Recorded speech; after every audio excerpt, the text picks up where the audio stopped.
Hey everyone, I'm Sneha and welcome to the second part of the series for the GMAT participants.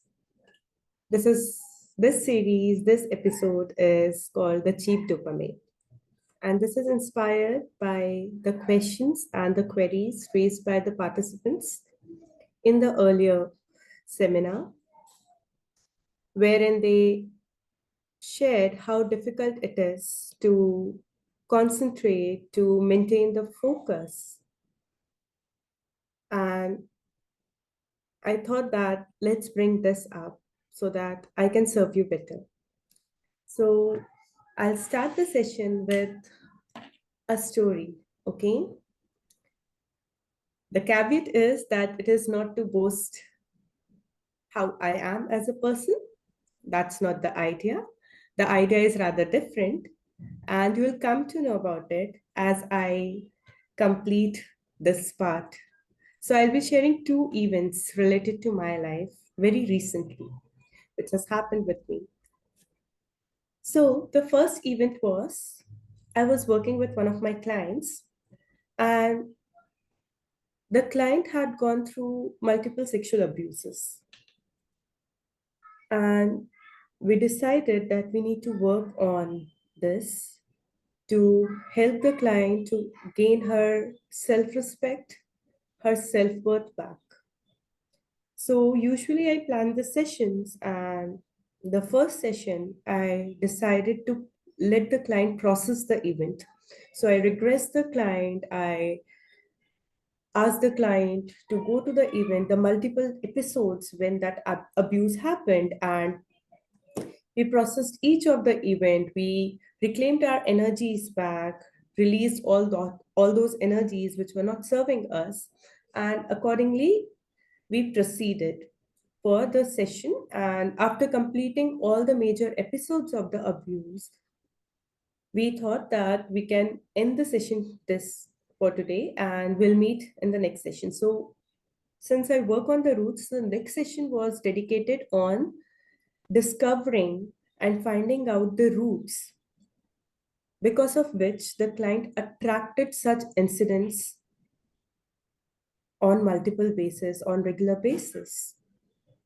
And when I regress the client again and I find out the core belief behind her feelings, the core belief, which always is the case with unconscious, was that this is how I show my love to my family. And when I questioned her further, she said that this comes because when you love someone, you can accept all the abuses as well. This was slightly, I would say, shocking because this couldn't be her story, right? Because she is just a 23-year-old girl and she has gone through hell. And what made her believe? And she was experiencing these incidents or some failed relationships, abusive relationships, since she was 12 or 13. So a 12, 13-year-old was operating from this unconscious belief. So there must be something deeper. So when I regressed her and asked her when was the first time she'd experienced that, and she regressed to her womb memory when she was a fetus in her mother's womb.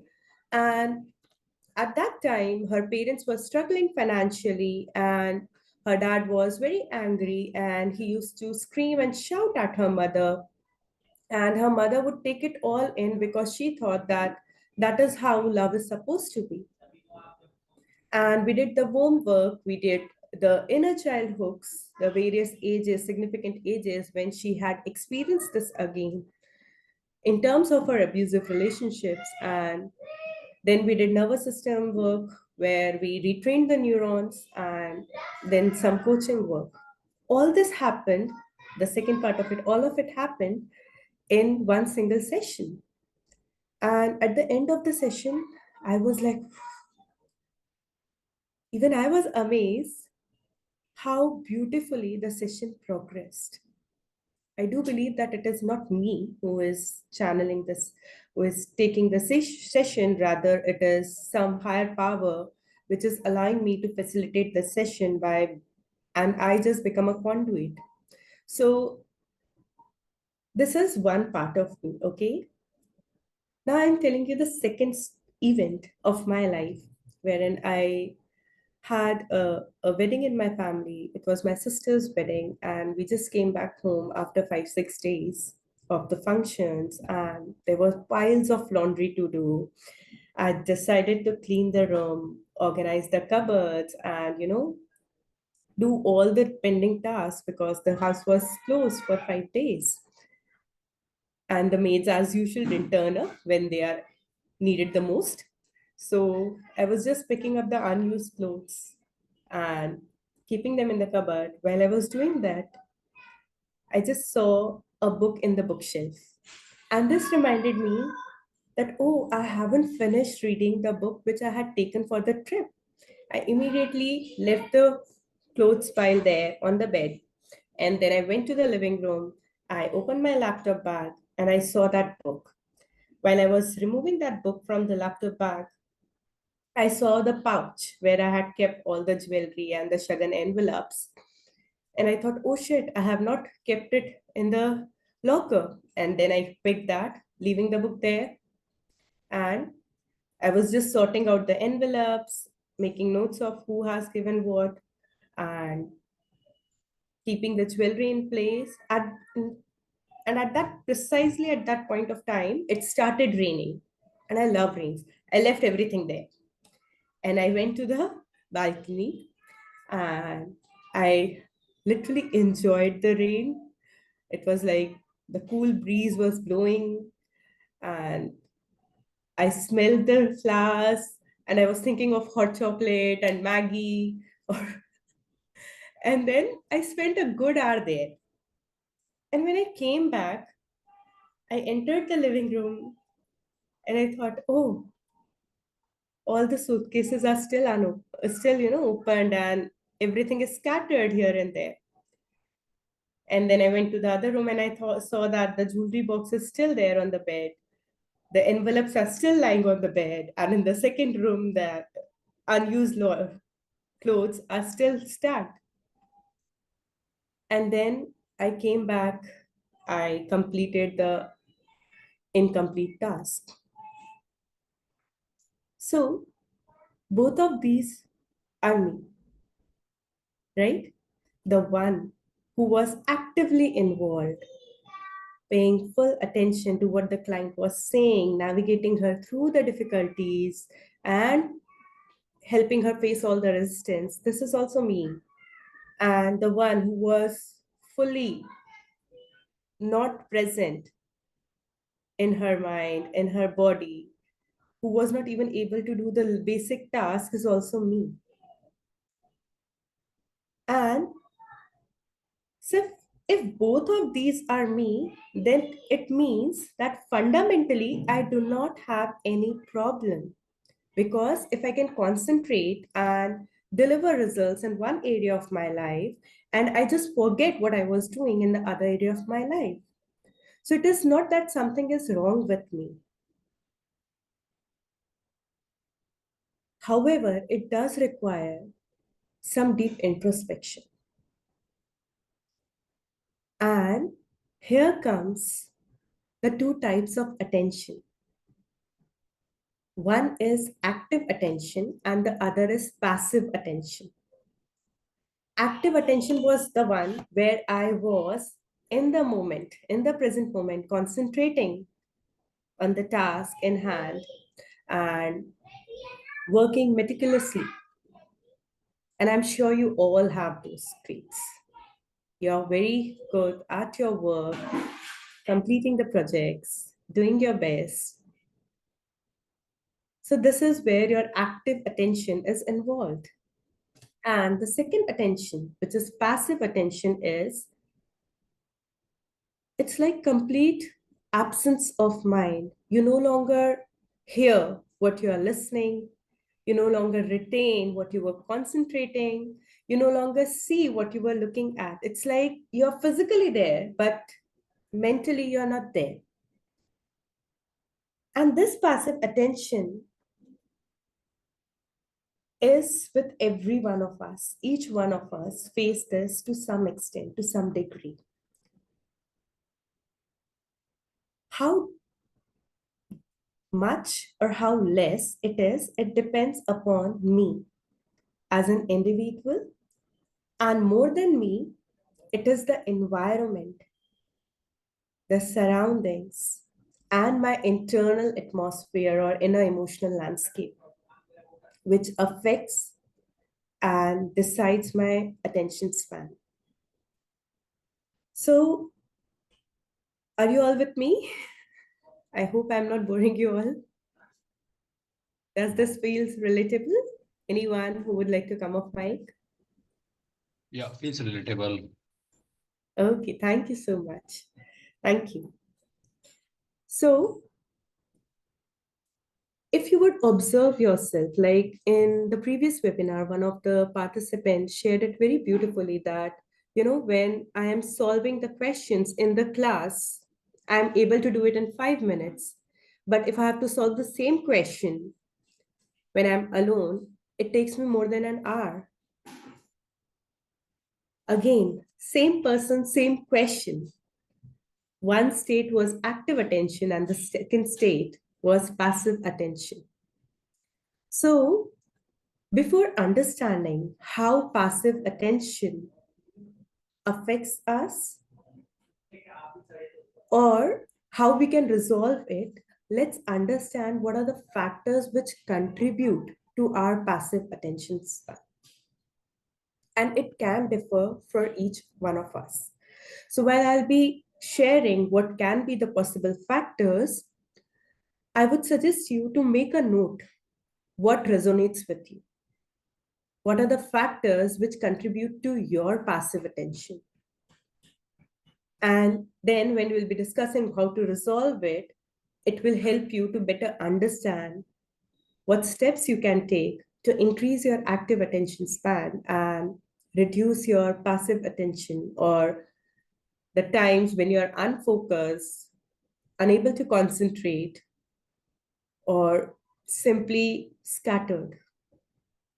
Okay, so I'll be sharing my whiteboard here. Let's see.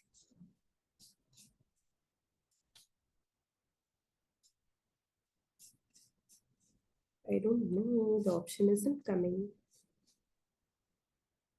Can someone guide me? Because the Zoom has been updated and I'm not. Yes, मिल गया. I hope so. मुझे मिल गया. Or you can try using the share. There's a share option below. Yeah, but the whiteboard option is not coming there. Okay, and go to more, and then there's a whiteboard. Is that what you're looking for? Yes, yes, I got it. Thank you so much. No worries. Let me know when you see the whiteboard.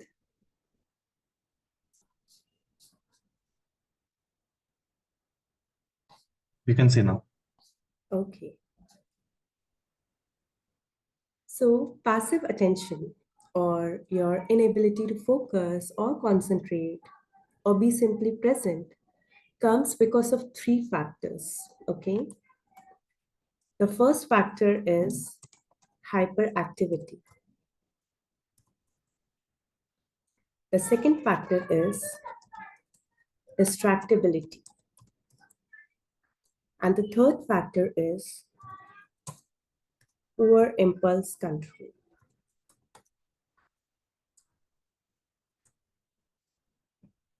Okay. Hyperactivity, distractibility, and poor impulse control. Now, how does hyperactivity can be seen, or what are the factors which contributes to your hyperactivity, which later leads to poor attention span, poor concentration skills, lack of focus? So the major reasons behind hyperactivity, and I'm just touching it on the adult level, However, when we go deeper, I explore the childhood instances or the instances in the generational line which contributes to this hyperactivity. Then I explore the root cause, and that is only possible when we work one on one. But however, this is a group seminar, so I will tell you what you can do on day to day basis in your life, which are pragmatic ways through which you can resolve these issues. Okay, so one of the reasons of hyperactivity is multitasking, and we all are so good at it. We'll be sipping our coffee, browsing through the file, then also scrolling through our social media and also talking to a person who is next to us. Maybe at the same time, we'll be grabbing a snap as well. So, why does multitasking contribute to hyperactivity? It's like, uh, so suppose you have a limited bandwidth, okay? Your internet connection has a limited bandwidth. And if you start downloading multiple items, the speed is going to be slow, right? Similarly, your brain can focus on one thing at a hand. At one point of time, it can focus on just one thing. And if you are doing multiple things, what essentially is happening is your brain is getting multiple signals. I have to drink this coffee, I have to go through this important points in this file. Then I have to check the media, social media, maybe some music is also playing in the background. So all the neurons are working in different directions. So when I'm multitasking, I'm essentially reducing my capacity to focus and concentrate because all the neurons are working in different areas in different directions rather than working on one single area. Okay. Next, hyperactivity is a result of consuming too much of sensory data.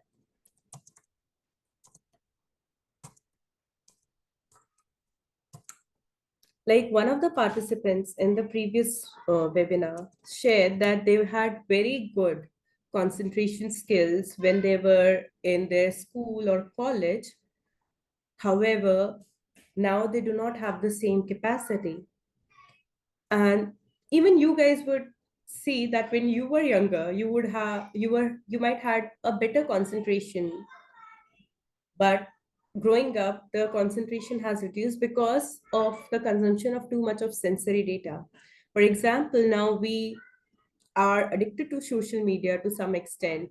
We keep on scrolling and browsing, and if you will just notice in the last 5 minutes, you don't even have a count of how many reels you have crossed and how many posts you have scrolled by. And if I ask you that what was the person, who was the person who had posted this reel, or did you did any of the content strike you, and you will be blank. Similarly, everything has become so short. It's like news feed is just in 60 words. Then you have LinkedIn, everyone is posting about their updates. So when too much of sensory data is consumed, we feel a sense of overwhelm. And that overwhelm exhausts our neurons. It's like, for example, if you are being given, keep on eating, even though the food is your favorite, but you can eat only to your capacity. If someone keeps on feeding you, you're going to feel uneasy. You're going to feel like puking it out, vomiting it out. Okay. So, similarly, when we keep on feeding our nervous system with all these sensory data, our neurons get overexhausted and they simply want to give up. And that is why we start facing memory loss, frequent memory lapse, because the neurons are super tired. Okay. The next reason of poor attention span or lack of focus is distractibility. Now, distractibility, one of the prominent reason could be lack of interest. I simply didn't had any interest in keeping my home tidy and spick and span. I simply didn't had any interest in keeping the laundry or cleaning it. So lack of interest also allows you to get easily distracted because anything which is interesting will catch your attention immediately. So for example, if someone like when I was preparing for CAT, I used to find maths very boring. And I used to find LR, logical reasoning, very interesting. So when it was questions related to logical reasoning, it will, I will concentrate easily. I can. But when there were questions with maths, and especially when you have to calculate different kinds of things for one single question, especially the ones where the Venn diagrams were involved and set theory was involved, I would just feel like, nahi hoga. I simply can't do it. Because of lack of interest, I was easily distracted. And the result, I couldn't concentrate. Next is intense aversion to boredom. If I get bored easily, and if I cannot handle boredom, two things can happen. One, either I will procrastinate it as much as I want, as for as long period as I want, or something in my environment will feel so threatening or rewarding that I will have no patience and I would like to finish it as soon as possible.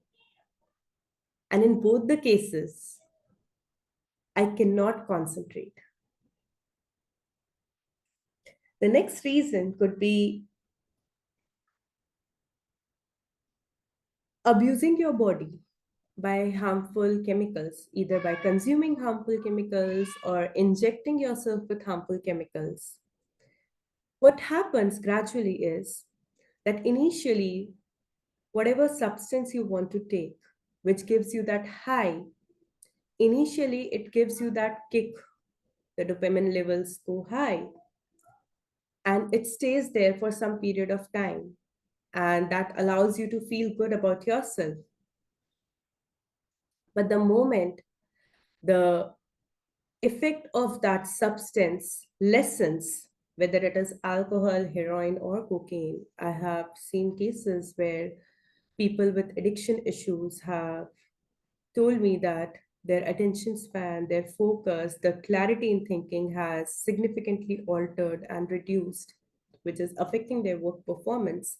So, the reason is that the moment the effect of that substance reduces, the dopamine is down significantly. And suddenly you feel that you cannot even think straight because the world outside feels gloomier than ever.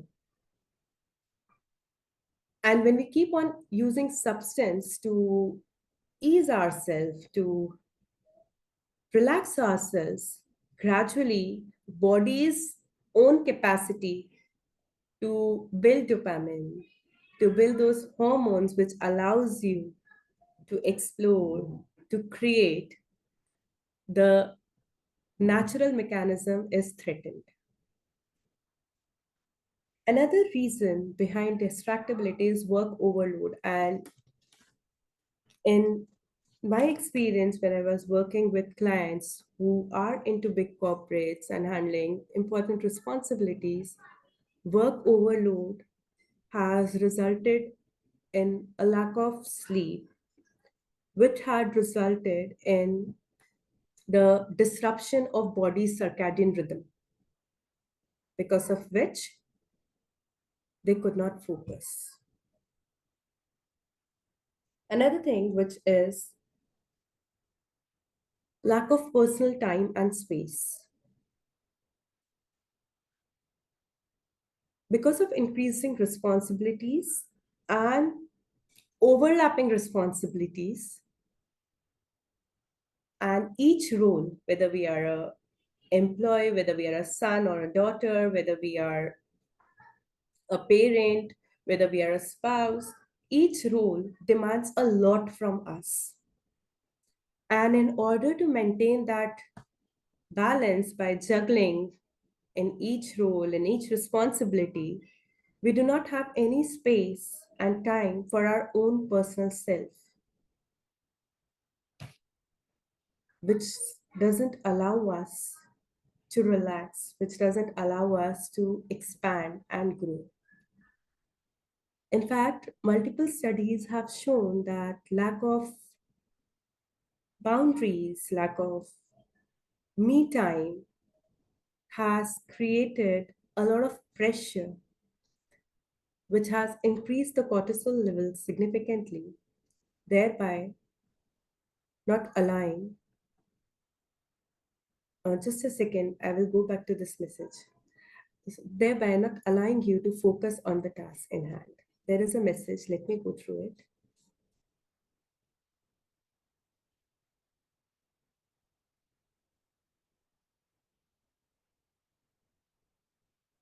Okay, thank you. Okay, and the last one, which might be very surprising for you all, is having little regard to what to acknowledge things which is very easy for you. So yesterday I was organizing a listening circle. So that is a part of the initiative wherein we just hold space for each other and we listen without judgments. It's a no coaching, no therapy space. It's just pure listening. So I have this big vision to create communities where people feel safe to be themselves. So it was just one step for that vision. And the topic I chose for the listening circle was body shaming. And I had divided and structured the circles in 3 rounds. The round one would be when you'd be sharing the experiences where you have been body shamed. The second round would be just expressing how you feel about it, or maybe steps which you take to just overcome it. It's just without judgment. That if someone says that I use humor or I just ignore, and we accept that. And the third round, which was that I asked them, define yourself and define the good things about you, 3 good things about you, which does not have any relevance to your physical body, to your physique, to your looks.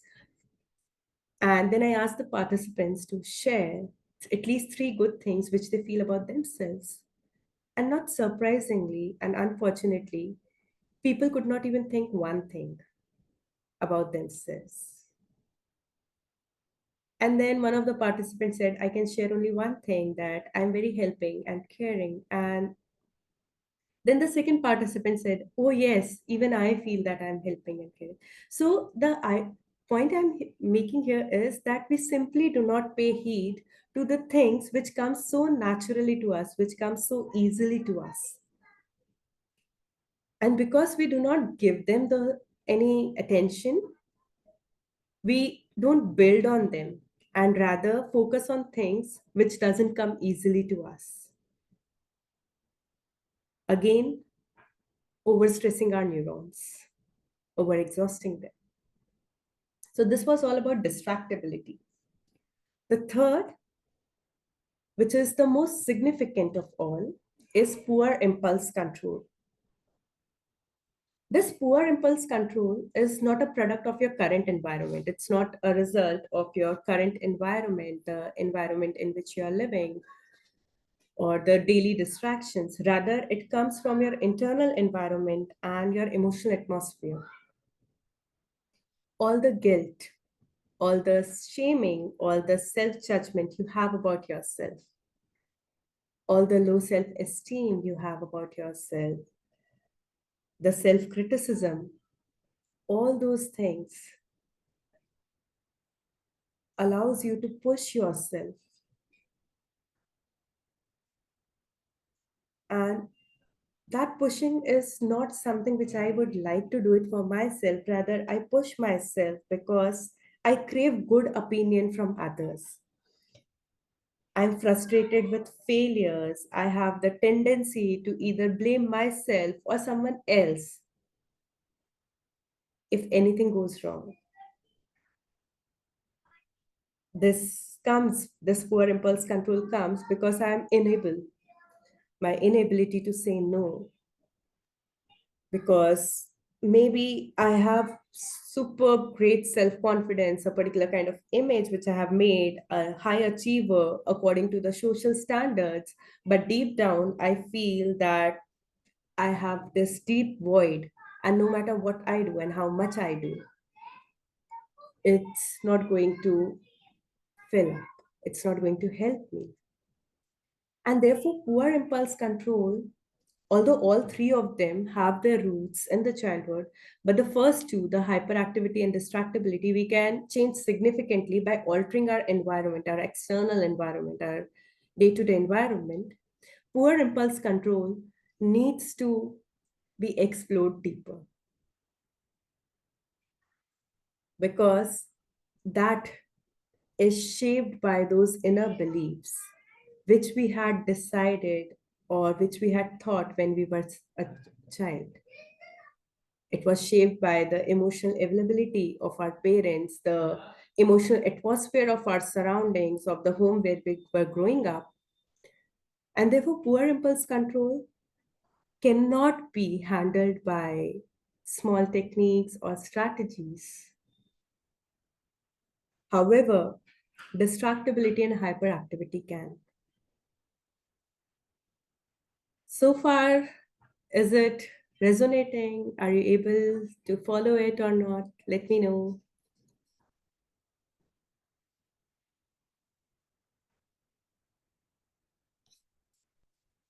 Okay, thank you. Okay, so now coming to hyperactivity, what we can do. In fact, for both hyperactivity and distractibility, grounding techniques helps. You can call it by different names: meditation, concentration, mindfulness. But grounding in any form will help you. The most basic and the easiest form of grounding is becoming aware of your breath. Okay. And the more you do it, the better aware you are of your own body, of the signals and the messages which your body is sending you. And when you are in sync with your body, you can create more. Okay. So, one of the techniques which I use for grounding, I use multiple of them, but one of the techniques which I use, which is very easy and which I can do it anywhere, is regulating my breath. You can do it with my now. If you can come on camera, that's great. It's inhaling from your left nostril. So my inhale will last for 5 counts, or 7 counts, or 11 counts, whatever feels comfortable to you. So I'm inhaling for 7 counts here.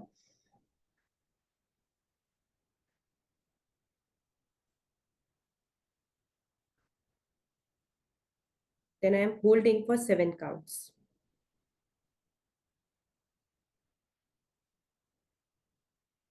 And then exhaling from the right nostril.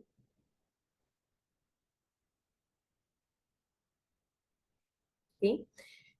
If you're alone or if the surroundings permit you, you can use your first two fingers and put it here on the forehead, in the middle part.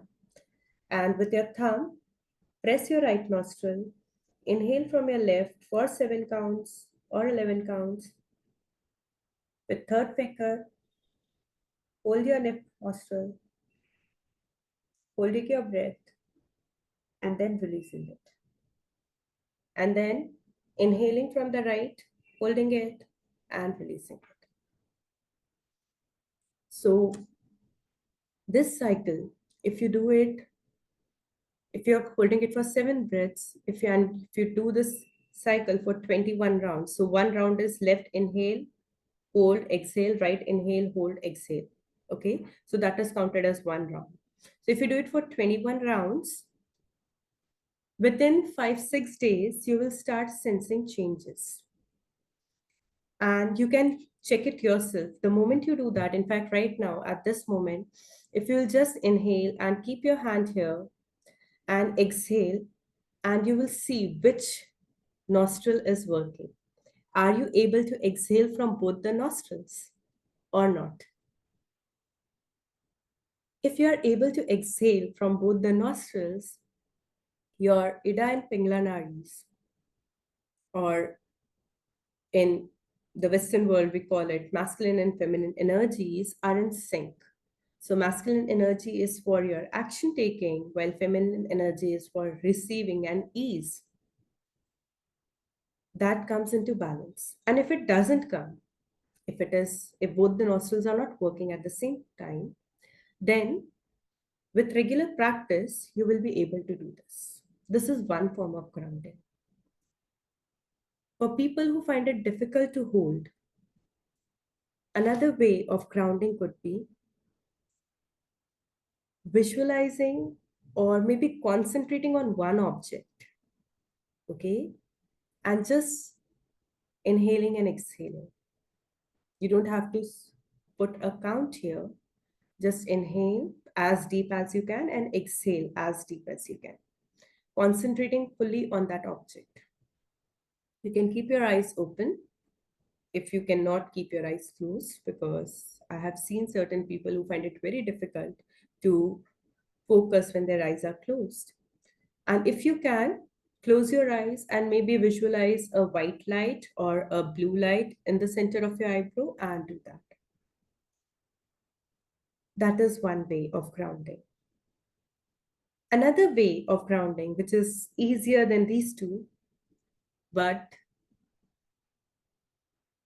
people do not do it just because it's so simple, is being mindful, being fully in the present moment. For example, when I'm eating my food, I will be mindful of each and every morsel. And I will be exploring and feeling how the texture of the food feels as I keep on chewing. And when I swallow it, where does it go in my body? Especially when we are drinking water. When we are drinking water, we just gulp it down. We don't even realize it. However, the water has tremendous energetic properties. And if I just drink my water and feel it, how it trickles down my throat, and does it go to my abdomen or does it go to my navel area? The moment you start including these mindfulness, those in these small little areas of your life, you'll feel that not only you feel much calmer and relaxed, and over a period of time, your attention will also improve. Another way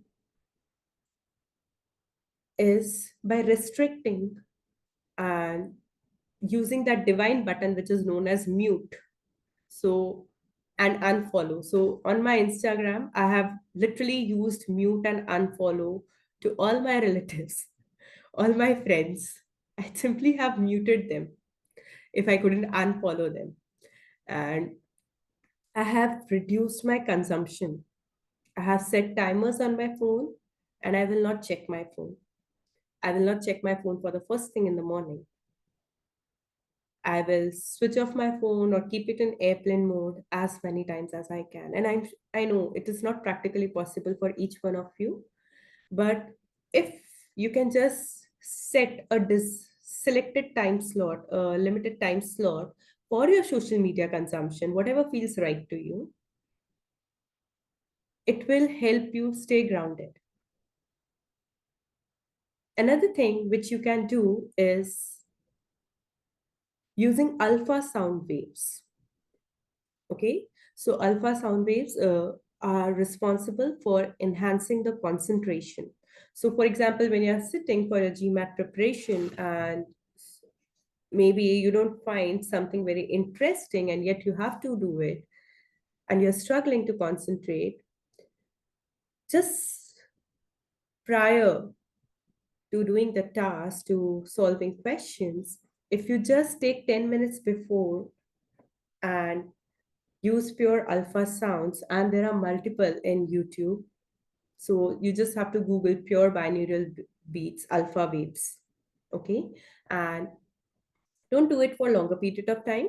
Just 10 minutes with your breath control. Just inhale, exhale, and just listen to those beats. This will also help you in improving your focus and concentration. This is a quick fix, okay? And it will not help you resolve the underlying issues, but it will help you at least complete the task in hand. So alpha waves are great. Again, a disclaimer, do not use it for more longer periods of time. So basically what alpha waves does, and you have to use headphones while doing it, what alpha waves does is it stimulates certain neurons in your brain, which is responsible for improving the concentration, improving your memory. However, we have to be very cautious that we do not overstimulate it. Okay. And therefore, just 10 minutes will be enough initially. But it will help you when you are concentrating on your breath and not merely listening to the sound. I have seen some of my clients putting on the waves or maybe some calming frequencies, and that will just calm them in the background and they will continue the task. It helps certain people, and though I do not recommend it for longer periods of time, because ultimately it is imposing against some influx of sensory data. But if there are certain deadlines and if you need to have certain things accomplished as per your schedule and you really need to concentrate, these things can help. But these are fixes for the shorter run. It will not go and help you in the longer run.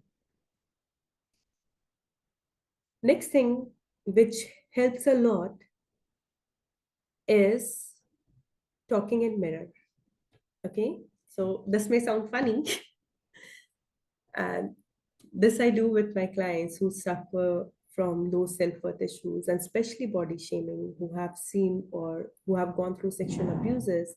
I often tell them that, for one period of time, every single day, when you feel safe enough, close the doors and stand naked in front of the mirror and just look at yourself with all the love and kindness you can.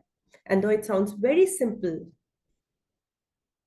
I bet you can't even see yourself with love and kindness for even 5 minutes. I mean, 5 minutes is a very good time. You can't see yourself. The moment they see themselves in the mirror, they see all the flaws or their mind wanders. So, this is for improving the self esteem. However, I'll just change it. I'll change it and I'll give you a certain variation of it, that when you wake up in the morning, initially the first 20-25 minutes, see yourself in the mirror and speak positive affirmations, something which is believable for you. For example, if I want to be rich, and if I say that I earn $1 million a month, this is not believable to me. So it will simply not resonate with my subconscious mind. But if I say that I am rich, I have lived an abundant life, and this truly resonates with me. So if I speak these affirmations while brushing my teeth, or maybe if I can spare 5-7 minutes in the morning and look in the mirror and look at myself with all the love, all big smiles, the way you would smile at a loved one, and just tell yourself all the things which you truly want to believe about yourself and a part of you resonates with it. This exercise might not show immediate results, But if done for a period of 90 days consistently, a lot of self image issues, self esteem issues, self worth issues will get resolved. And you will no longer be dependent on seeking that appreciation, approval, or acknowledgement from other people because you are giving it to yourself on daily basis, on consistent basis. And that will help you a lot in navigating the challenges, especially handling the poor impulse control, because of which you lose focus. So these are certain grounding techniques. Second thing which helps a lot in focus building is increasing the body's natural mechanism to build those hormones which allows you to feel good about yourself, which allows you to improve your focus, which helps you in concentrating and memorizing and rationalizing.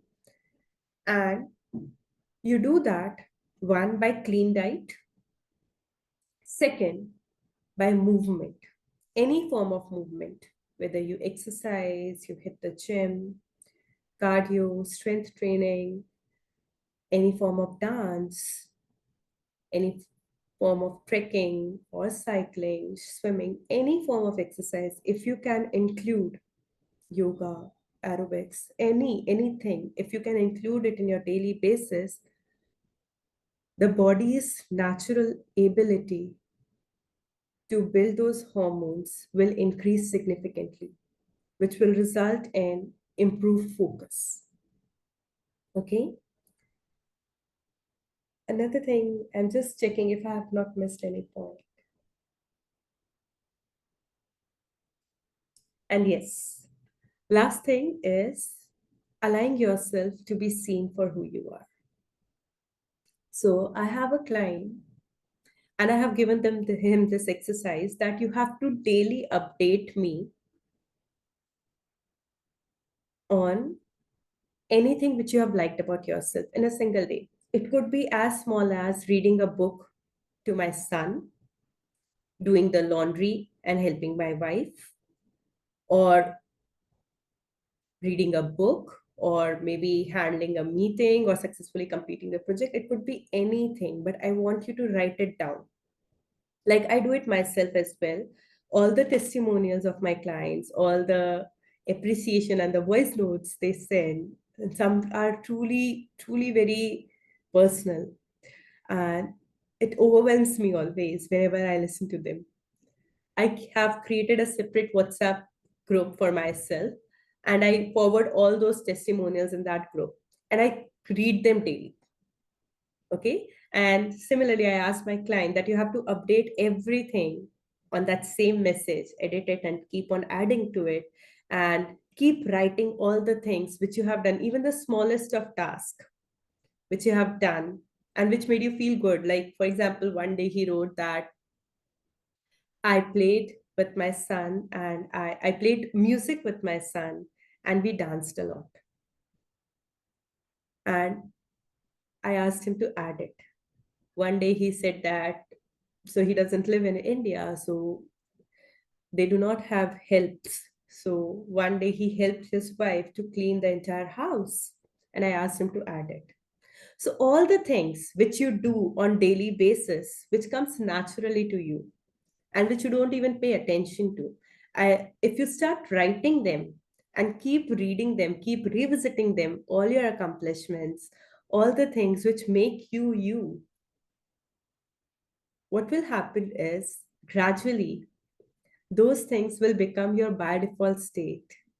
And you will start noticing similar things, the smaller ones in your peers, in your among your colleagues or your friends or family members. And you will be amazed how well they reciprocate this kindness. I mean, when you just tell them that thank you for lifting this bag for me, and it was nothing for you or for them, and yet you notice it. What you're doing is you're essentially being present in that moment. seeing every tiny detail. This not only fosters your relationship, it also creates a deep, beautiful bonding with other people because that comes from a very expansive space. So, when you start seeing yourself for who you are, and when you start appreciating yourself, when you start noticing all those things, little things which you do, what happens is the inner children of us, the younger versions of us who was criticized, shamed, judged, they start feeling safe. And when they feel safe in this environment, in this body, in the experiences of the present, what happens is they do not take control of you. You do not act out of impulse, you do not act out of fear because fear is based on past. You do not operate out of any anxiety because, again, anxiety is either based on replaying the past experiences or it is based on imagined future scenarios. So these are little things which helps you stay mindful, which helps you stay grounded. And when you're mindful, when you're grounded in the present moment, the more you do that, your attention span, your concentration, your focus improves. Your ability to comprehend problems, to read between the lines, to understand what is intended and what is expected also improves. Okay, this is all from my end. Thank you for your patience listening. And now I open the floor to all of you for your questions, your sharings, or concerns.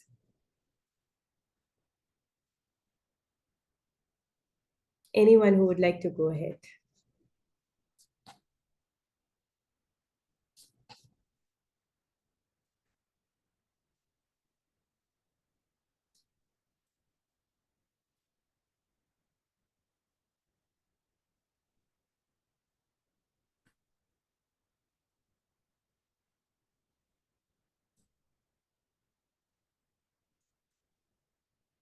Anyone, if you have any questions or concerns, if not, then I will help you with a grounding exercise so that you can get a flair of how you can do it for yourself.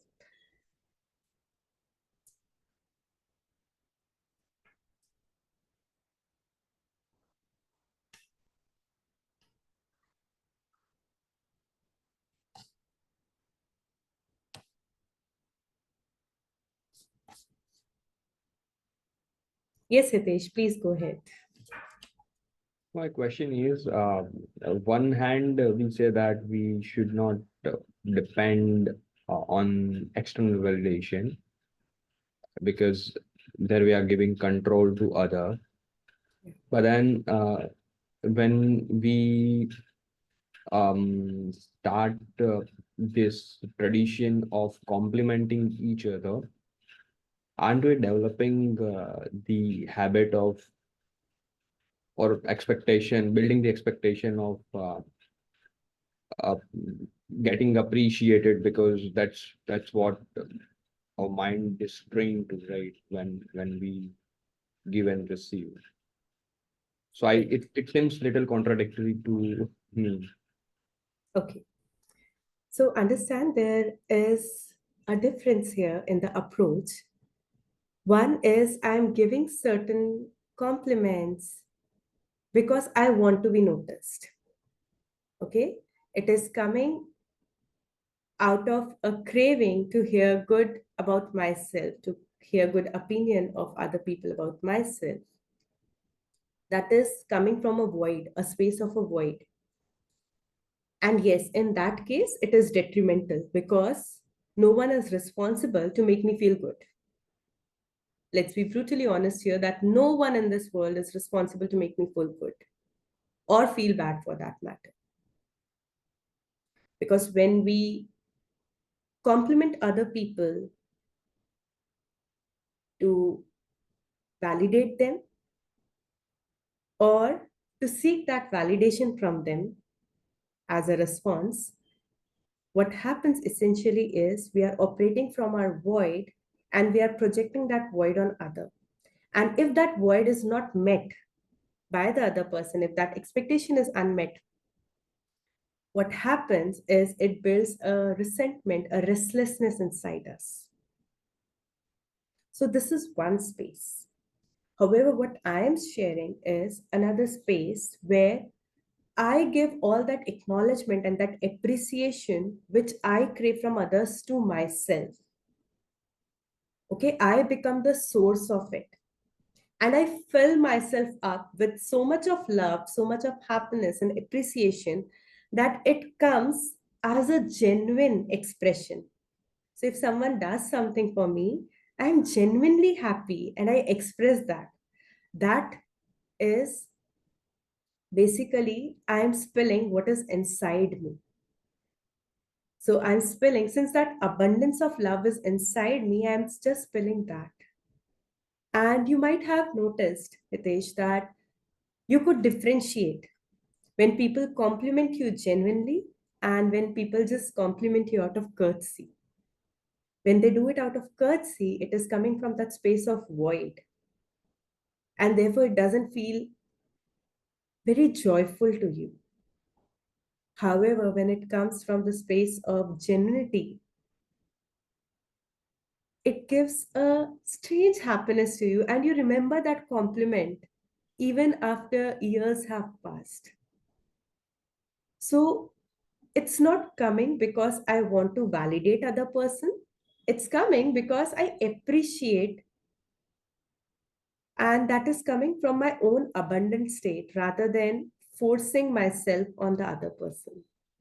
Does this answer your question? Yeah, I resonated with the part where you said that we're operating out of abundance. So Yeah, naturally, we're not expecting anything in return. yeah. Thank you. You're welcome. Anyone else who would like to go ahead?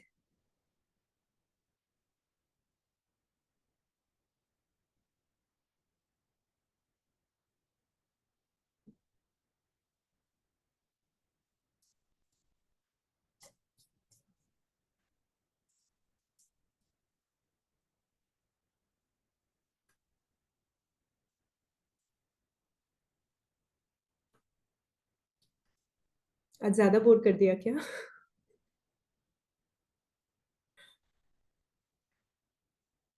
So we'll wait for another 2-3 minutes. And if you do not have any questions, I'll take you through a small grounding exercise and which will help you relax. And then we can wind up if you are not willing to share or if there is nothing. If there is sharing happens or if there are questions later, we can address that definitely.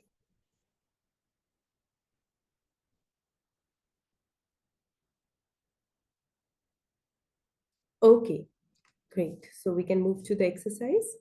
So for this exercise,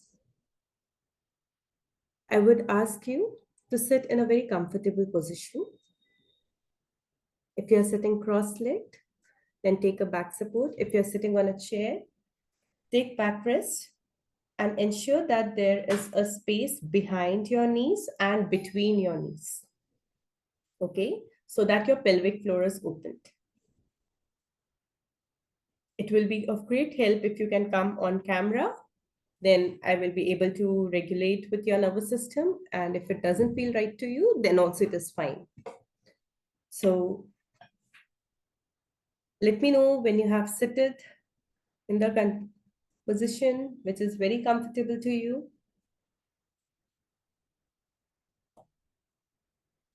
If any of you can give me a response here. Okay, great, ready. Thank you, Hitesh. And now palms, thank you, Sachin, on your thighs facing upwards. Okay, very loosely, very relaxed. You don't have to perform any mudras here. Just relax with your palm open, facing upwards. Ensure that you do not lean, you just keep your head sit straight. Okay, and close your eyes.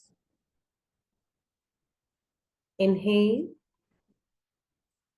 and exhale. Inhale and exhale. Inhale and exhale.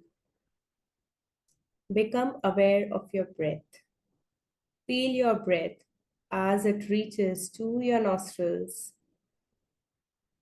Feel the sensations in your nostrils.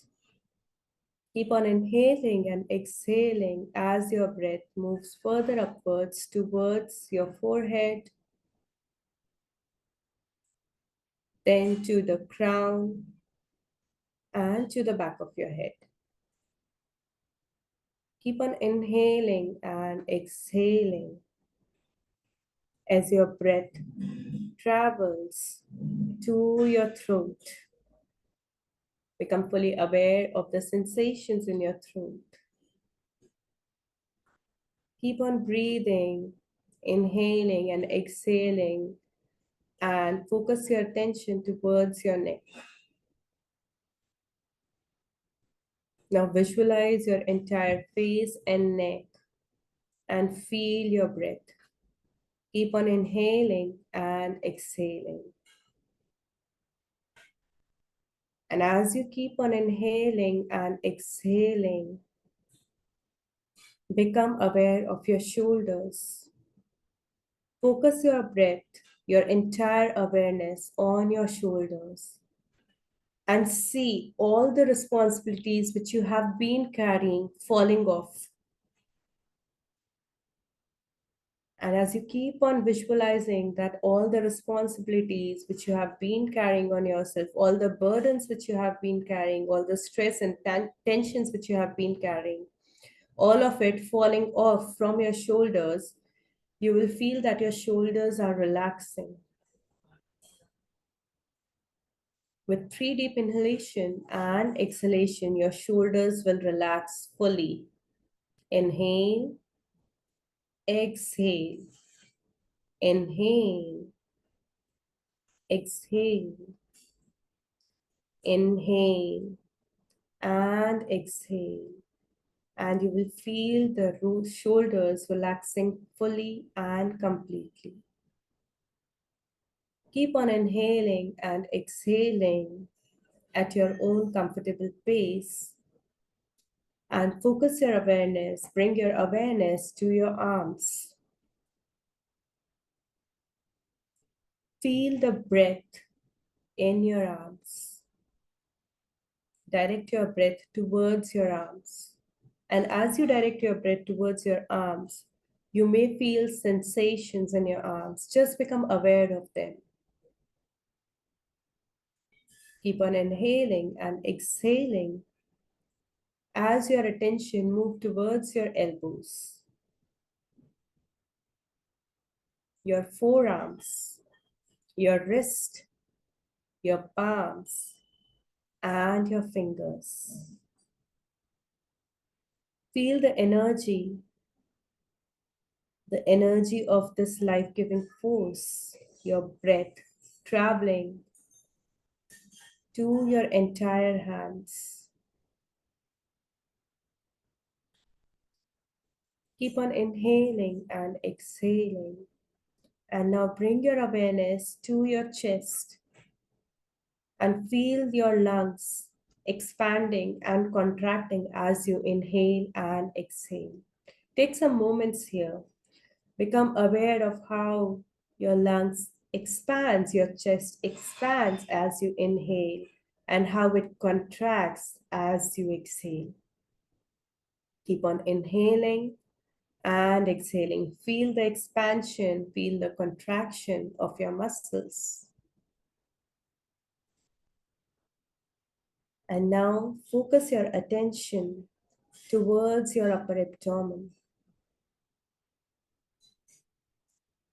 You might feel sensations or vibrations in those body parts, and that is perfectly normal. Feel the sensations, become aware of those body parts. And as you keep on inhaling and exhaling, now your focus move towards your lower abdomen. Keep on inhaling and exhaling. Inhale and exhale.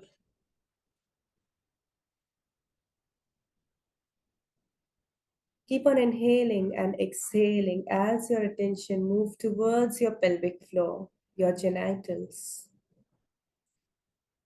Let your breath reach to these places, to your pelvic floor, to your genitals. Try to inhale and exhale from your belly.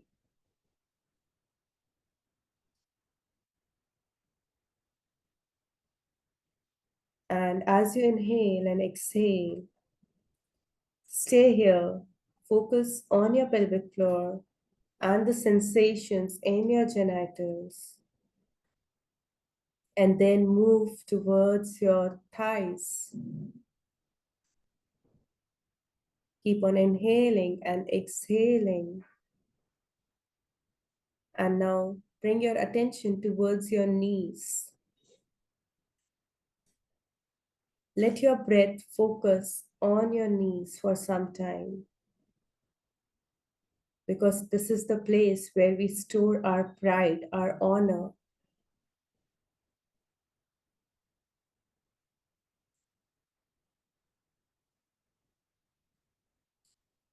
Keep on inhaling and exhaling as we move towards our shin bones. Feel the shin bones, the ankle, and the feet. Keep on inhaling and exhaling as your attention drifts towards the toes, then the sole of your feet, and then it moves towards your calf muscles. Keep on inhaling and exhaling, breathing, fully aware of your calf muscles. Moving gradually towards the back of your thighs.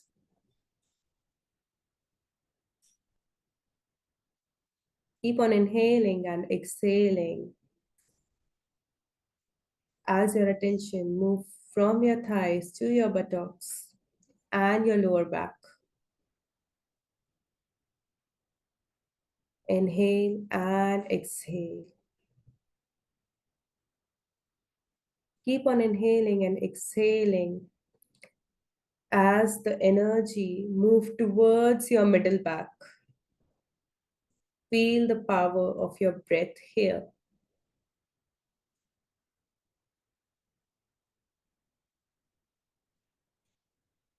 Keep on inhaling and exhaling as it moves from your middle back to your upper back.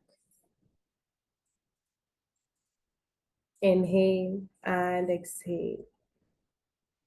Feel it again in your shoulders, the back side of your shoulders, and your neck. And let yourself relax completely. And as you allow yourself to relax fully and completely, visualize yourself on a sea beach. Feel the sand beneath your feet. You can hear the sounds of the waves crashing on the shore. And keep on inhaling and exhaling as you feel the breeze and the tiniest taste of salt in it blowing on your face. Keep on inhaling and exhaling and gently move towards the sea and let the water touch your feet.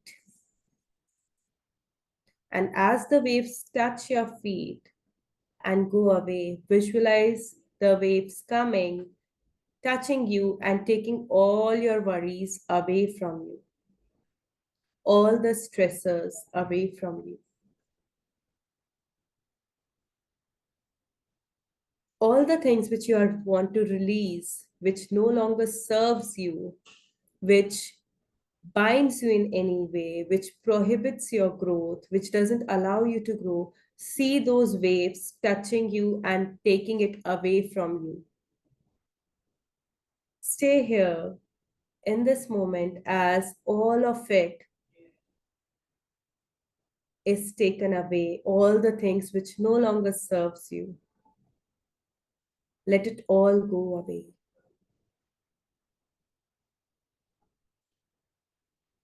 Inhale and exhale. And as these things keep moving away,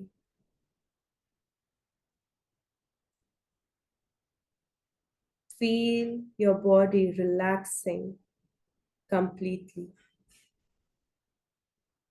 and fully.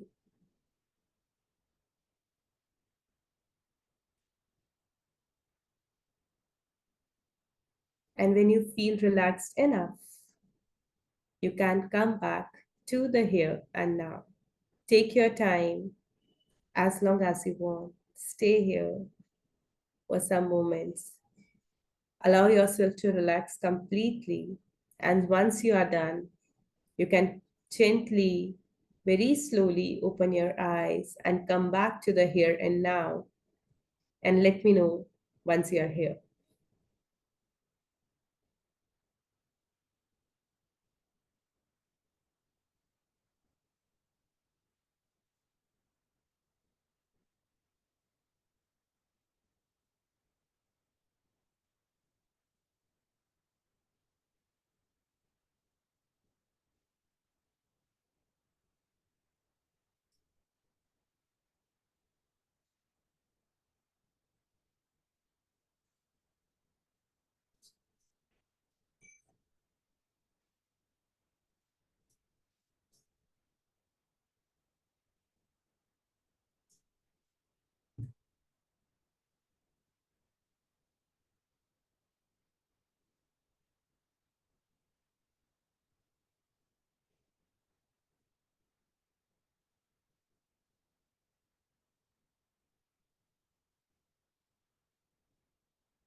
Once you are here, please let me know.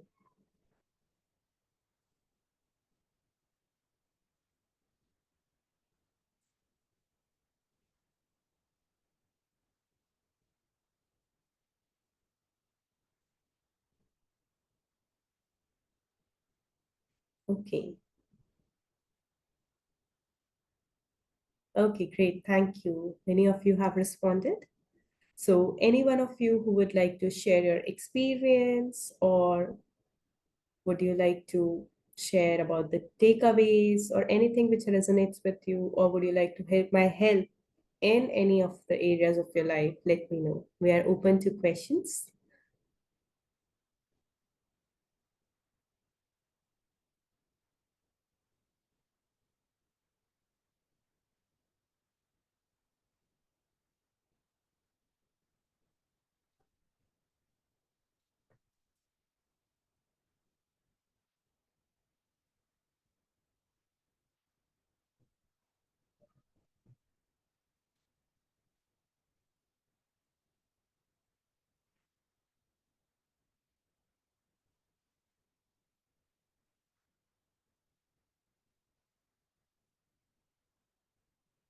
Anyone?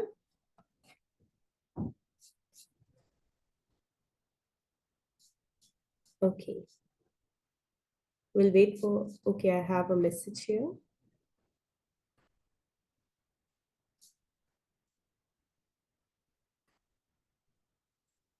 Yes, it does help. So someone has directly messaged me that grounding helped them, especially when it was combined with breathing exercise. And there are multiple YouTube guided videos on bringing your awareness to your body and combining breath exercises with it. The more you do, the relaxed you are, and it gives a message to your subconscious mind that everything is safe here. There is nothing to worry.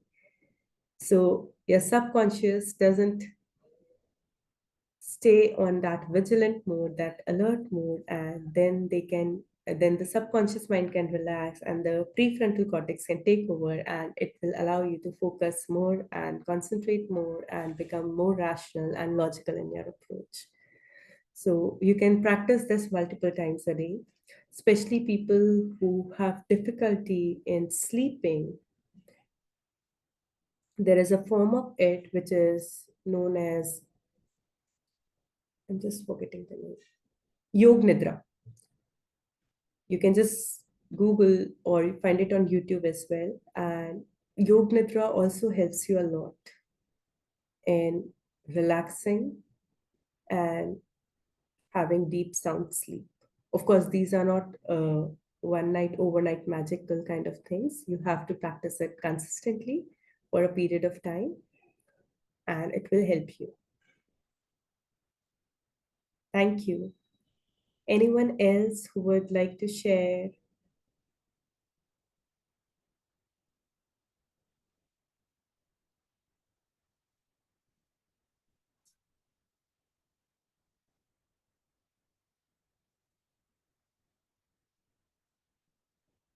Thank you. Thank you.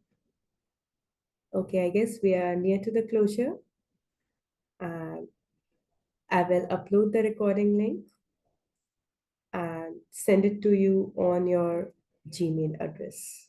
Okay, thank you so much for your time and for patient listening. Thank you very much. Take care.